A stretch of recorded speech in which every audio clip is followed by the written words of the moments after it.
Nitondra fanamariana ny avy eo anivon'ny fikambanana Freedom izay nanolotra ny Lalatina Rakotondrazafy candidat ben'ny tanàna eto Antananarivo renivohitra fa niato ny fampelezan-kevitra tamin'ny andron'ny omaly fotoana izay nanatanterahana ny fanadinam-panjakana CEPE araka izany dia nijanona tamin'ny fanentanana tamin'ny Aina Amanjery any ny fanentanana ireo mpifidy handatsaka ny vaton'izany candidat izay atolotry ny fikambanana Freedom izany izay ny makasika an'iny fanitrangana lozam-pifamoivoizana kosa ny arabe ny route des hydrocarbures Akorondrano tamin'ny omaly tokony ho tamin'ny 7 ora alina tany hoany namoizana ain'olona indray ity loza ity.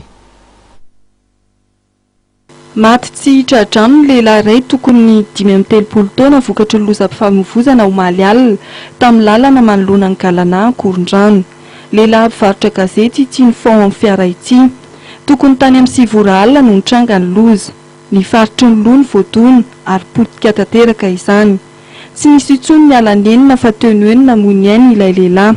Araka nambarana Natrimaso, nitsoaka amin'ny mpamily izay navanin-doza. Zava-tsanseo zany io lio avy ary le fiara avy any le fiara dia nandeha amin'ny sisiny io lio nandalo amin'ny sisiny dia le fiara nandona anazy tery kay le fiara kay tsy tonga lafa hitany naneny karapoka be le feo dia tonga dia naika onjano izy tery kay tonga dia lasa izy lafa nahitan'le olona antsipo fiara aloha tsy fantatra fiara kely le izy. Matetika misy ny lozam-pifamoivoizana mitranga amin'ny lalana route des hydrocarbures Akorondrano iny. Lozam-pifamoivoizana izay vokatry ny fandehanana mafy. Eo ihany koa ny tsy fahampian'ny hazavana sy ny takelaka famantarana amin'ny lalana amin'ny faritra Akorondrano.